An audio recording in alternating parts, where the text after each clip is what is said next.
Исанмасас. Давайте развенчаем мифы, которые нам суют русские власти и их пропагандисты. Самый распространенный миф – это то, что Татарстан находится внутри России, и у него нет возможности выхода из состава России. Прочитаю комментарий. Я татарин, я коренной житель Казани. Мы находимся внутри России. Это делает нашу независимость невозможной. Невозможной нашу независимость делает русская пропаганда, которая тратит на это миллиарды и миллиарды долларов. Независимость невозможна в наших с вами мозгах, забитой русской пропагандой. Невозможно независимость делает наш многовековой плен. Мы ведь не знаем, что такое свобода. Мы не были свободными.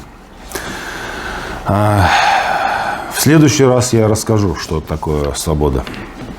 Любая страна в мире окружена соседними государствами. Любая страна в мире находится внутри других государств. Давайте посмотрим, кто сейчас наши соседи, с кем мы живем, с кем граничим. Итак, Татарстан граничит с республикой Марий-Эл, с Чувашской республикой, с удмуртами, с башкортами, а также с Ульяновской, Самарской, с Оренбургской областью. Кого-то, если забыл, прошу прощения. Ну и где нас окружает Россия? Все эти республики не останутся в стороне, когда рухнет расизм. И самое главное для нас, для всех, для наших соседей, для нас, это признание существующих границ как межгосударственных, во избежание межнациональных войн, конфликтов и так далее. В таких городах и областях, как Ульянов, Самара, где проживают преимущественно татары, скорее всего, там будут проводиться референдумы, и эти территории будут присоединяться к Татарстану. Потому что Татарстан – это одна из ведущих республик, как и раньше, как и сейчас, и так и было всегда, одна из сильнейших республик в этом регионе. Но даже если они не присоединятся, то эти земли, преимущественно населенными татарами, то с этих земель нам ничто не угрожает. Татарстану ничего с их стороны не угрожает. Оренбург. Оренбург – это казахский город, который русские оттяпали в 20 веке, в 20-х годах. И он обязательно отойдет к ним. Оренбургская область должна и будет поделена между башкортами, татарами и казахами. Но только демократическими процедурами. Референдум и так далее. Все эти русские пугалки о том, что у Татарстана нет внешних границ, распускаются русскими властями специально, чтобы мы, татары, и не только мы, даже не думали свое существование, свое будущее, не думали о своем будущем без русской оккупационной власти. Поэтому только нам с вами решать, с кем мы будем жить, как мы будем называться и так далее. Миф номер 2. В Татарстане будет только татарский язык. Русские будут в своих правах ущемлены. Татарстан будет демократическим правовым государством. Это одно из самых главных условий нашей независимости, нашего будущего как государства. Никаких запретов в Татарстане не будет. Речь идет о русском языке, как о государственном. Его не будет. Государственным языком в Татарстане будет только татарский язык. Хотите открыть русскую школу? Пожалуйста, открывайте. Но одно условие. В несколько часов в неделю вы обязаны преподавать там татарский язык. Это земля татар. Хотите вывеску на русском языке? Пожалуйста. Только как дублирующую татарской вывески. Мы живем в Татарстане.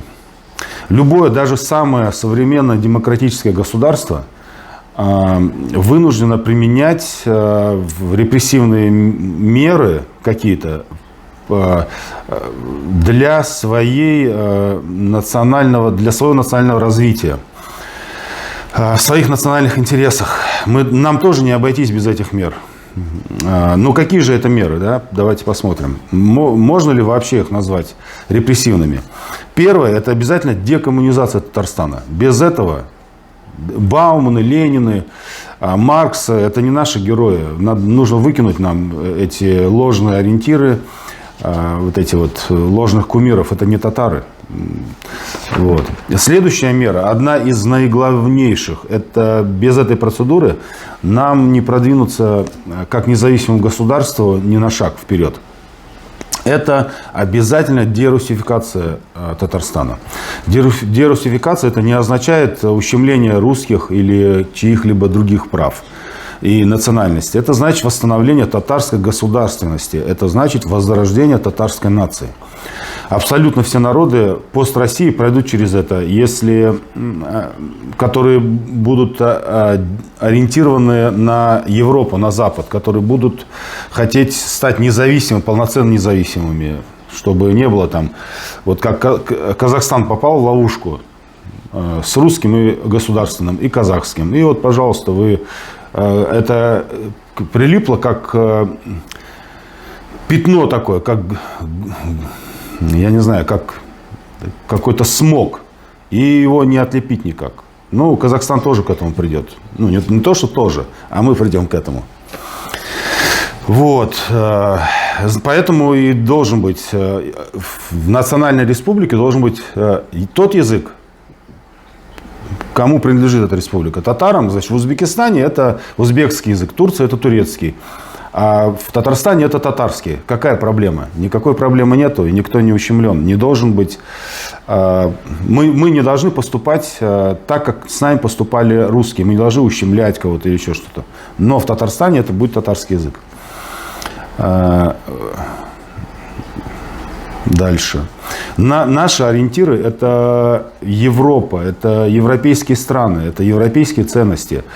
Это здоровье, это свобода, это жизнь человека, каждого человека.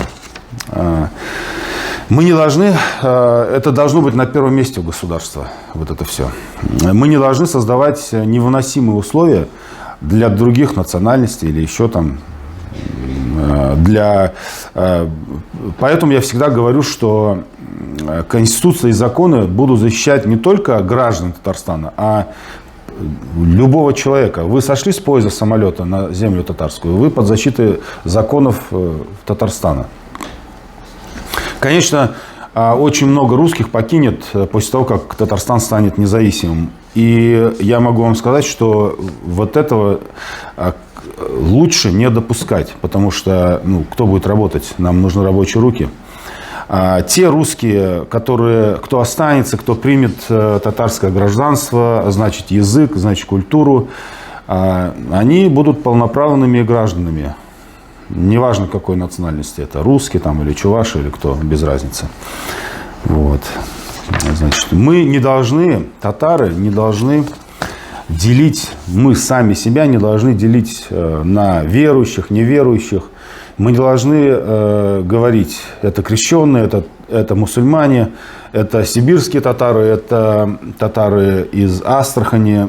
Это все придумано русскими, чтобы нас разделить. Потому что нами легче управлять. Мы разделены. В этом случае мы раболепны. Мы не можем... У нас нет объединения. Это все искусственно сделано. Мы же не называем, допустим, русских московский русский, или там питерский русский, или пермский русский. Мы просто говорим русский, правильно? А почему мы... Такой русский или такой, татарин, такой татарин или такой татарин. Это результат геноцида над нами, русскими властями. Так, на сегодня, пожалуй, это все.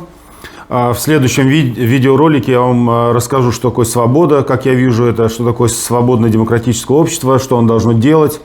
В следующем видеоролике мы с вами развенчаем третий миф, самый наглый, самый оскорбительный для татар, унизительный. Это миф о том, что татары без русских пропадут, что мы ничего не можем, что все то, что у нас есть, это благодаря русским, русской цивилизации якобы. Вот эту ересь мы с вами в следующем видео развенчаем вместе. Мне многие говорят, что я читаю по бумажке, что якобы мне проплачивает Госдеп, дает эти бумажки. Я хочу обратиться к спецслужбам США, к Госдепу. Я с удовольствием буду с вами работать, я буду с удовольствием сотрудничать с вами. Я с большим удовольствием буду получать от вас финансирование. Самое главное, чтобы это приблизило независимость моей страны, моего Татарстана. Бигзур Ахмат, Сау Булугас.